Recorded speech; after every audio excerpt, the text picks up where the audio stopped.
औज़ुबिल्लाहिमिनश्शैतानिर्रजीम बिस्मिल्लाहिर्रहमानिर्रहीम अस्सलामुअलैकुम वरहमतुल्लाहि वबरकातुहू। हाज़रीन और सामईन, कैसे हैं आप सब लोग। मेरा नाम आतिफ़ सलीम भट्ट है और मेरा ताल्लुक़ फ़ैसलाबाद पंजाब पाकिस्तान से है। आप सब लोग मेरा यूट्यूब चैनल देख रहे हैं। आप सबसे इल्तमास है कि आप सबको अगर मेरी वीडियोस पसंद आ रही हैं तो बराए मेहरबानी बेल आइकन पर प्रेस करें। इसके अलावा लाइक और कमेंट बॉक्स में भी अपने ख़यालात का ज़रूर इज़हार कीजिएगा। आप सबकी दुआएं मेरी ज़िंदगी का बहुत अहम असासा है। अपनी नेक दुआओं में मुझे भी याद रखिएगा। जी जनाब, आज हम जिस टॉपिक के बारे में बात करेंगे वो ये है कि ऑनरेबल सुपीरियर कोर्ट जो है वो किन सिचुएशन में एडजमेंट जो है वो दे सकता है और किन सिचुएशन में एडजमेंट नहीं दे सकता। उसका लीगल ग्राउंड क्या है, उसका पस मंज़र क्या है, इसकी स्टेप बाय स्टेप वजाहत करते हैं और इस लॉ को समझते हैं कानूनी तरीक़ाकार के मुताबिक। केस नंबर 1 की साइड पर गामज़ानो एक पर्सन ऑनरेबल सुपीरियर कोर्ट को अप्रोच करता है कि जनाब मेरा इजरा डिग्री का केस था, वो जज साहब ने ख़ारिज कर दिया कि मैंने तमाम दस्तावेज़ात दिखाई हैं जिसमें असल 15 के कॉल रैकेट शामिल है। Punjab safe city authority Lahore ने उसकी इशुएंस की है। वो किसी कोर्ट में चैलेंजेबल ही नहीं, चीफ लॉ ऑफिसर पंजाब ने इशू की है। वो ख़ुद कह रहा है कि जी इंटरफेरेंस हो रही है। डिग्री का जो लॉ है ना, ये किसने बनाया है? ये ऑनरेबल हाई कोर्ट ने बनाया है। ऑर्डर 21 सीपीसी का जो है ये 106 ऑर्डर्स का मजमूआ है। इसके अलावा मैंने तमाम जाली रजिस्ट्रीज लगाई हैं उनकी। नदीम की काउंटरफेट स्टेटमेंट लगाई है। वो काउंटरफेट स्टेटमेंट कोई रिश्वत खा के अमानुल्लाह भट्टी जो है थर्ड क्लास जज जो है वो फॉलो करी जा रहा है। ठीक है जी, गैर कानूनी तौर पर, गैर कानूनी तरीके से जो है। तो उसमें क्या है कि और तरीक़ाकार क्या है और कौन से लवाजमात हैं जिसके मुताबिक हमने चलना होता है, ये वजाहत करूँगा। अब वो पर्सन अपील के केस में चला गया है ऑनरेबल सुपीरियर कोर्ट में। ऑनरेबल सुपीरियर कोर्ट से क्या मुराद है? ऑनरेबल डिस्ट्रिक्ट जज साहब के पास, जो सिटी के डिस्ट्रिक्ट जज है, वो एक और पर्सन को ये केस अपनी डेलीगेटेड पावर के थ्रू डेलीगेट कर देते हैं कि जनाब आप डिस्ट्रिक्ट जज की पावर को यूज़ करो और इसकी हेयरिंग करो। वो पर्सन करता क्या है? वो एप्लीकेशन भी मूव करता है। वो 2 एप्लीकेशन मूव करता है। एक स्टे ऑर्डर की होती है और एक जो उन्होंने रेमेडीज़ की होती हैं वो होती है। और जो उसने फिलीनियस एक्टिविटी प्रीवियस जज ने की होती है विदाउट जुडिशल माइंड, उस बारे में एक्सप्लेनेशन देता है। इसके साथ ही वो एक एप्लीकेशन अटैच करता है। उसके साथ ही वो तमाम सबूत भी लगा देता है।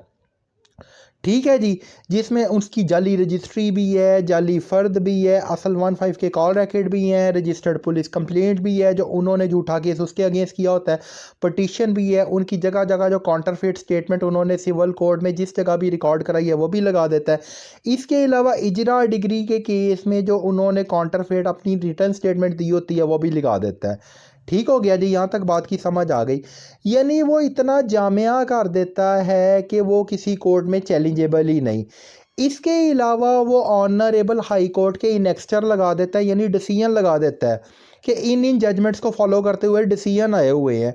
ऑनरेबल सिंध हाई कोर्ट का लगा देता है, ऑनरेबल लाहौर हाई कोर्ट का लगा देता है, honourable supreme court of Pakistan का लगा देता है।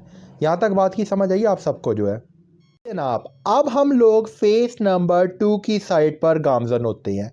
अब उसने ये तमाम चीज़ें किस डेट को कर दी हैं? उसने ये तमाम चीज़ें कर दी हैं 31 जुलाई 2024 को। उससे ऑनरेबल कोर्ट ने अपनी स्टैम्प्स में एक्सेप्ट कर लिया, वो रैकेट का हिस्सा बन चुका है, यानी कंसिड्रेशन उसकी हो चुकी है। 31 जुलाई 2024 की हो चुकी है।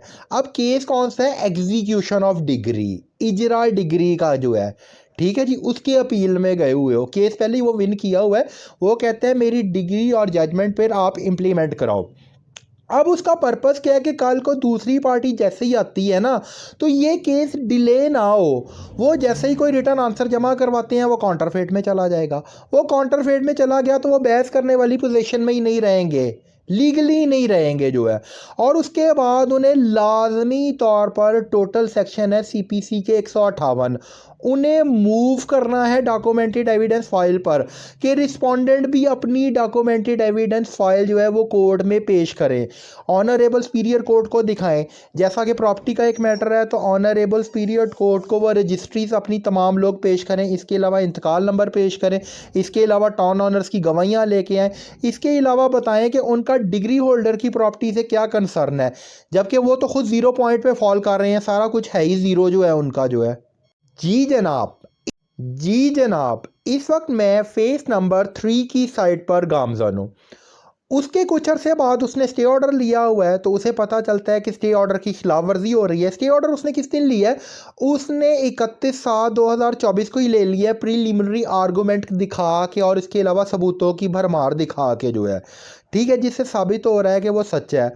7 अगस्त 2024 को यानी उसके एक हफ्ते बाद वो बंदा 15 पे कॉल चलाता है 11:20 पर, अपने रैकेट की कॉपी निकलवाता है जैज़ से।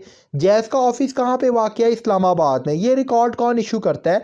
ये रैकेट जनाब अली इशू करता है पाकिस्तान मोबाइल कम्युनिकेशन अथॉरिटी, जो किसी कोर्ट में चैलेंजेबल ही नहीं है। उस पर शो हो रहा है कि उसने 15 पे कॉल चलाई हुई है 11:20 पे।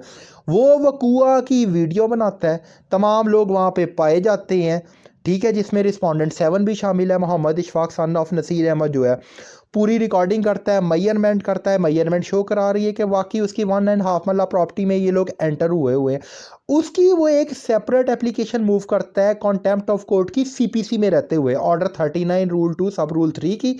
इसका कोलैबोरेशन बनाता है सेक्शन 94 सीपीसी के साथ जो है, उन तमाम लोगों के अगेंस्ट, क्योंकि वो सबूतों को साथ लेके चल रहा है ना।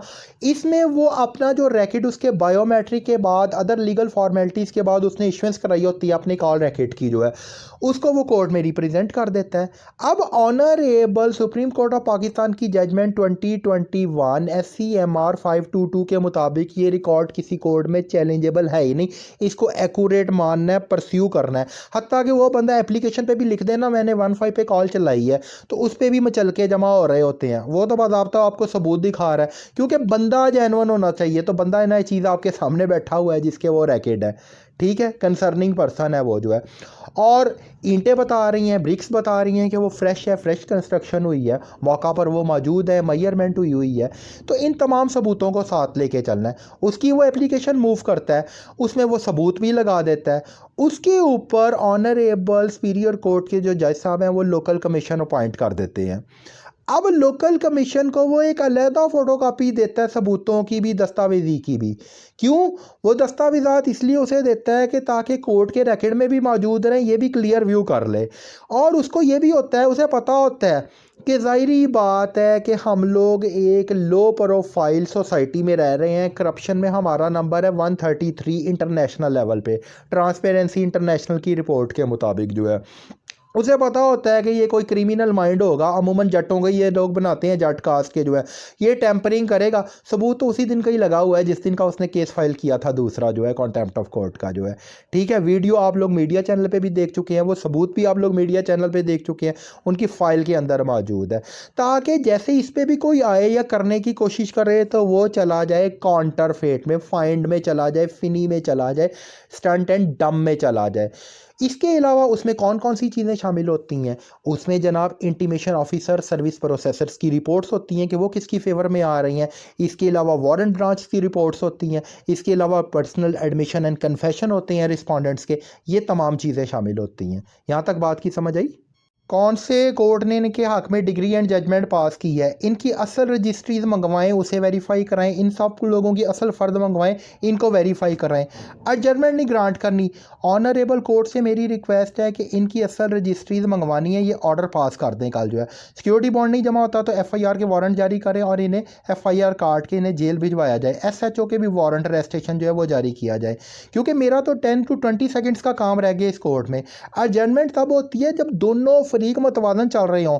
आंसर काउंटरफेट है। मैं काउंटरफेट पे इसलिए नहीं ख़त्म कर रहा कि यार इस काउंटरफेट को लेके क्या चलना, मेन रूट काज ही ख़त्म करो। जाली रजिस्ट्रीज़ का जो गैंग है, मंजूरा की रजिस्ट्री को बेस बना के शबीर बंदरों की तरह डांस करी जा रहा होता है। कहता है जी साड़ी धियाँ धियानियाँ दे हिस्से है जी, आबाई प्रॉपर्टियाँ, वो तो ज़ीरो बेस पॉइंट है उनका, जो है कुछ भी नहीं है उसके नाम के ऊपर जो है। जज़ाकल्लाह खैर। मैं ऑनरेबल सुपीरियर कोर्ट में कल इंशाल्लाह हाज़िर होऊंगा 20/12/2024 को फ्राइडे वाले दिन, और ये 10 सेकंड की बहस परफॉर्म करूंगा जो मैंने कर दी है। मेरे प्लॉट से कंसर्न बताना है, असल रजिस्ट्रीज उनकी वेरीफाई करानी है, असल फ़र्द उनकी वेरीफाई करानी है। ठीक है, टाउन ऑनर्स की गवाहियाँ डलवानी है। 3 बेसिक पॉइंट है। एडजर्नमेंट नहीं इन्हें देनी। मेरी हम्बल रिक्वेस्ट है ऑनरेबल सुपीरियर कोर्ट से, इन्हें ऑर्डर पास करना है कि असल रजिस्ट्रीज लेके आएँ, वेरीफाई कराएं। दूसरी ऑप्शन ये है कि ये खुद कह देंगे जी हमें एक्स पार्टी कर दो जो है, और श्योरिटी बॉन्ड लाजमी लेना है, नहीं तो मंजूरा की ज़बरदस्ती प्रॉपर्टी अटैच कर लेनी है 80 गाबे खुशीपुर वाली जो है। ठीक है जी, यहाँ तक भी बात की समझ आ गई। ये हम्बल रिक्वेस्ट थी जो मैंने आपको पेश की हैं। और अगर एक्स पार्टी करवाते हैं तो वो डिसीजन आ जाएगा, वो डिमोलिश करना है, FIRs काटनी है, इनकी पर्सनल प्रॉपर्टीज़ की ऑक्शन करानी है। नदीम और सलीम जो है, नदीम की तरफ से अगर अभी तक नहीं जमा हुआ तो उसके खिलाफ FIR कटवा के, नॉन अवेलेबल FIR कटा के नदीम और बाकी तमाम